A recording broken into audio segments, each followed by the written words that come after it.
Karen, thanks so much for doing this for us. Really appreciate it. It might be really good if you could maybe just introduce yourself and talk a little bit about your interim career. Yeah, no problem. I'm Karen Moore, and I specialise now in interim CEO placements or interim leadership placements. They're not always called CEO. It depends on the title in the organisation. I was a CEO for 6 years and a director for 10 years in a substantive organisation. And I decided in 2018 to set up my own business. I think it's important to have a plan B at some point in your career. And so I trained when I was a substantive CEO as an executive coach and mentor. So that was part of my plan B. And so I had that, but I hadn't actually considered interim CEO work. When I first decided to set up my own business, I had the idea of doing strategic consultancy work. I knew I wanted to work in the third sector or with charities. I'd done at that point about 28 years in the third sector, okay. So I kind of knew that was probably where I wanted to specialise and focus. And so when I left, I'd always been a member of ACOSFO, the Association of Chief Officers in the Voluntary Sector, and I contacted them to see if I could be an associate member because I couldn't be an organisational member anymore. And so they said yes, absolutely. As running my own business, I could be an associate member. And so I joined as an associate member when I left my organisation, and an email just happened to come through, as things kind of do, and they had a training course about interim executive. And so I thought, oh, that's interesting. I wonder what that's all about. And so it was a one-day training course about how to, what the challenges are and what interim executive work is about. And so I went on that, and at that time they launched an interim executive program. And so at the end of the course, I asked, how do you become an interim executive with ACOSFO? And so they said you need to fill in an application form, and one of the criteria that you needed at that point to have been a CEO. So I could qualify for that criteria as I've been a CEO for 6 years. And I filled in the application, and I was successful in my application. And in July 2018, I got my first role with ACOSFO as an interim. So that was my first toe in the water as an interim CEO. And that role was a dissolution, actually. It was closing the organisation down. So that led me to thinking, okay, as part of my business, I'm going to actually do interim CEO work. So when I first started, that wasn't actually part of my little basket of offers, but it soon became my main part of my business, and I've been doing that ever since. So I do other things as part of my little basket of offers, but interim is now my main focus as part of my my business. Okay. And why do you think interim is kind of so important for the third sector, or it works really well in this space? Yeah, I think there's several reasons. One of them is when a main person in an organisation leaves, and that can be for good reasons. It can be for somebody leaving on maternity, and the organisation needs to find a replacement for that post for 9 months or for 12 months, which is a long absence period. Yeah. And there's maybe not a second person in the organisation who can step into the leadership role. So it's maybe that the organisation has to go out to find an interim to fill that space. It could be that the CEO or the leadership role, there's a sickness or an absence there, and the organisation, the board, needs to find somebody to fill the shoes of the CEO during that absence period. And sometimes it can be for not so good reasons. The organisation is in a crisis period. That can be for financial or for cultural reasons. And the organisation is going through a bit of a tricky time. And then they reach out to the interim market and bring somebody in to look at the organisation from a different perspective, a new pair of eyes, do a review of what's going on in the organisation and feed that back to the board. And then they've got a pause period. They're not going straight into recruitment. They're fixing things. They're putting some things right. And then they're taking a breath, and then they're going out to recruitment. So they're putting some of those things right. They're not laying that all on a new CEO or a new leader coming in. They're doing that change period, and then they're bringing in the CEO to a fresh start, which I think is a good thing. You know, they're getting a chance to come in and not have to deal with all of that heavy lifting in the organisation. That piece of work is actually done for them, and they can come in and get a fresh start and work with the board and work with the staff team under a bit of a clean sheet. Yeah.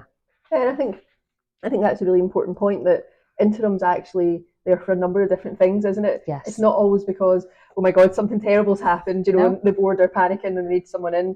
And I think sometimes it's planned as well, isn't it? It's not always it's not always last minute, you know, who can we get to do this on Monday? It's absolutely, you know, mat covers and stuff. It's quite easy to plan ahead, you know, and put a bit of thought into who that interim actually is as well. Yes. And have you seen kind of interim being used a bit more since COVID? Has that changed? Yes, definitely. I find that the interim market is quite busy. I certainly have found that since COVID, I had one period where I had a 3-month dip. I didn't have a placement, and that was in the second lockdown, just after the second lockdown, and it took me 3 months to pick up another role. But since then, I've walked from one into the other, and I haven't had a gap. I could have, but I've chosen not to. I've had a few holidays in between, but I've had consistent interims. You're allowed a holiday. That's exactly. Okay. You can have a holiday. Yes, I think I'm allowed. And I think there's something in there for me about you know, being able to go in, and if there is something that needs turning it around before the new permanent person comes in. Because, you know, starting a new job as a chief exec, we do so many chief exec appointments. You know, the last thing you want to go into is there's a crisis straight away, you know, and you're fixing that. Absolutely. Because actually appointing a chief exec into a permanent can take a bit of time. Yeah. So it's a great space for someone to come in and do that. Yeah, absolutely. And coming in as a new chief exec, it's frenetic enough. You know, you've got to get to know the organisation, you've got to get to know the new staff team, you've got to get to know the board, you've got to get to know the systems, you've got to get to know the partners, the stakeholders. There's a huge amount to get to know and understand in that organisation. What you don't need is a crisis on top of that. And, you know, there might be a little bit that you might want to do, you might want to tweak, but you don't want a major change and a major turnaround and a major crisis on top of that. So if an interim can come in and do some of that change, do some of that turnaround before you come in as a chief exec, settle the organisation down, do some of that restructure work if there's restructure needed, and, you know, settle some of that crisis work down and put some of those new procedures in place, then absolutely that's kind of what we do. Yeah. And what do you think the kind of key to being a good interim is? I don't mean the work that you do, but, you know, being someone that's, you know, as you said, maybe prepared to have a bit of a gap in the year, you know, in terms of earnings and stuff like that, but also someone who's, you know, I would consider you someone who's a really successful interim. You know, you're always working, and you're well known in the sector and that kind of thing. And that's probably takes a bit of effort to do that. You know, that doesn't just always happen. So, what do you think being a successful interim means, or what are the key ingredients? For me, it's about listening. So when I first go in, it's about understanding what the needs are of the organisation and finding out what is really going on in the organisation. So that's really about listening. It's about listening to the board. It's about listening to the staff. It's about finding what is really going on, and it's doing that analysis. So it's about digging and finding out what's going on. It's about finding out what the red flags are in the organisation. So what is going to trip us up? You know, what is going to get us into trouble straight away? What are the danger signs that are, for regulators, for reports? Where are those red flags in the organisation?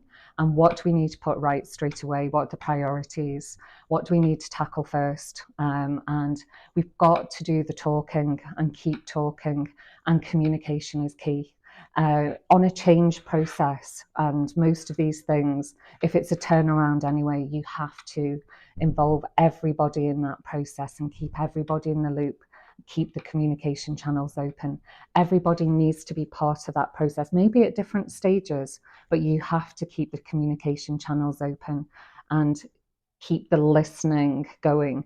Make sure that you've got the staff on board, the board in that loop. They have to be part of all of those communication channels. If there's a big volunteer presence in the organisation, make sure they're part of the process as well.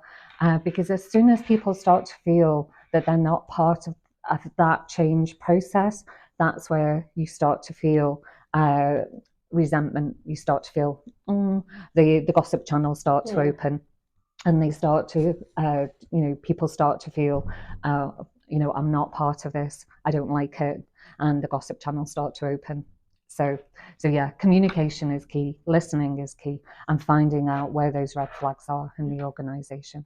I think going into lead any organisation, whether it's interim or permanent, it's always a bit of an art to go in to do that, isn't there? To get people, to kind of follow your vision and that kind of thing. Yeah. And I think when people know you're only there for 6 months or 12 months, how do you go about kind of, sharing kind of your values and your vision for what you're there to do, and take that team with you?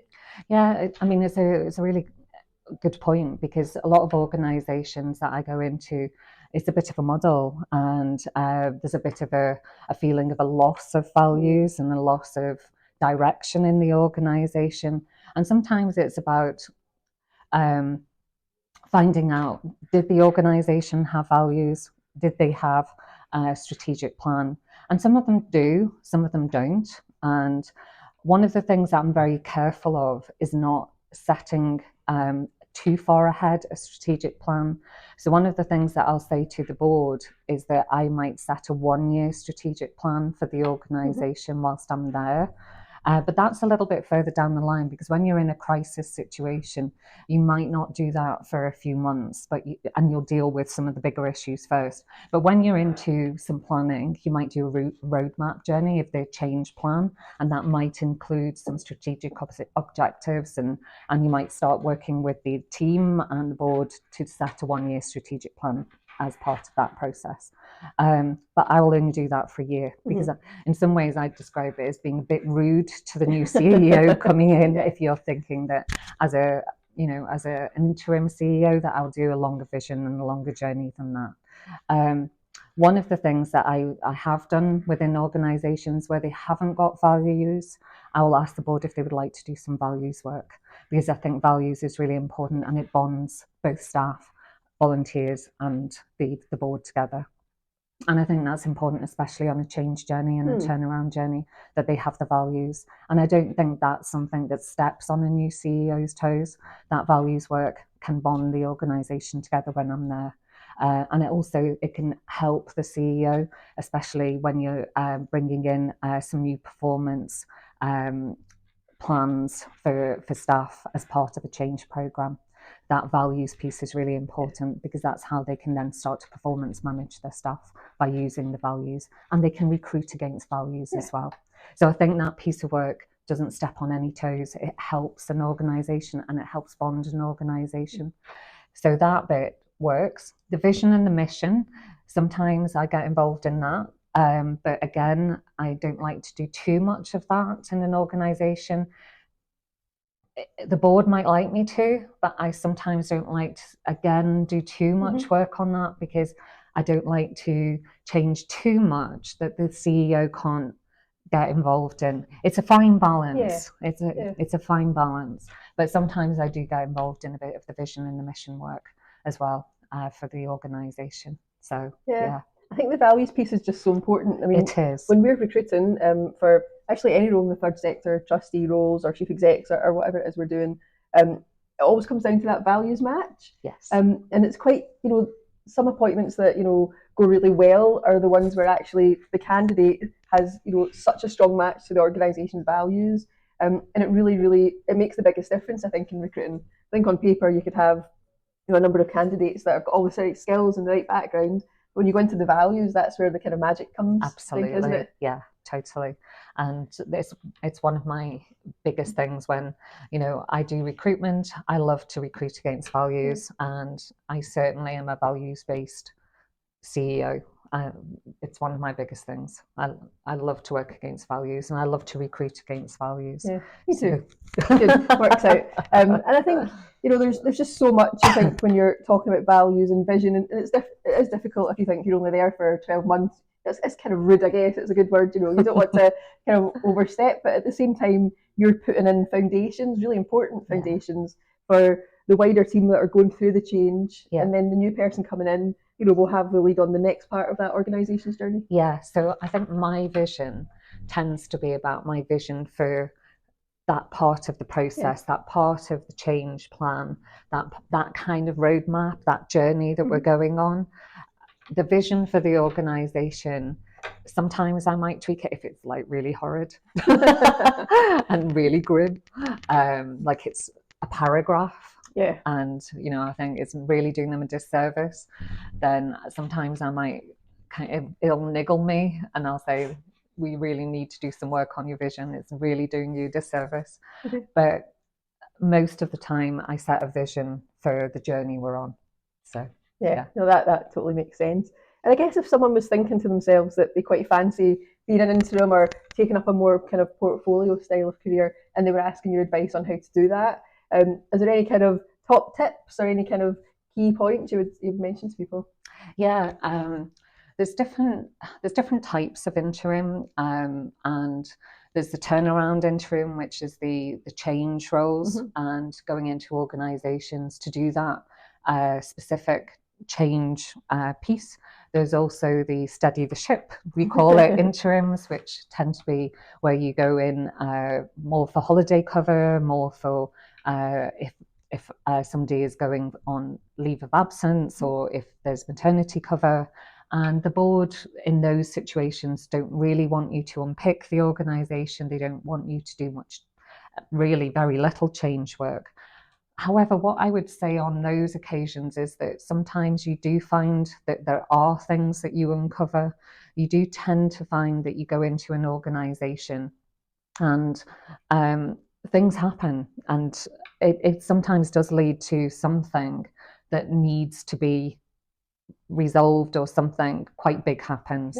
And on those occasions, you just have to go to the board and say, what would you like me to do?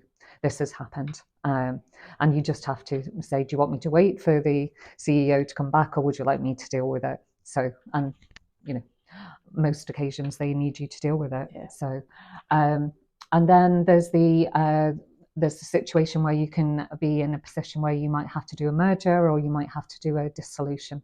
So there's different types of interim. In terms of top tips, it's really about do you want to give up a substantive role and then go into contract work and setting up your own business? And there is risk with it, because you're not guaranteed your next role.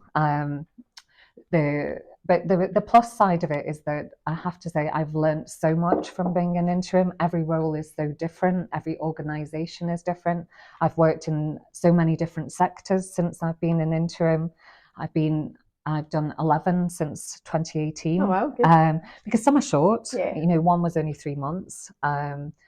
And a couple actually have only been 3 months because they've been quite short and sharp. Some have been just very straightforward. We're looking to recruit a new CEO. Can you help us to do that?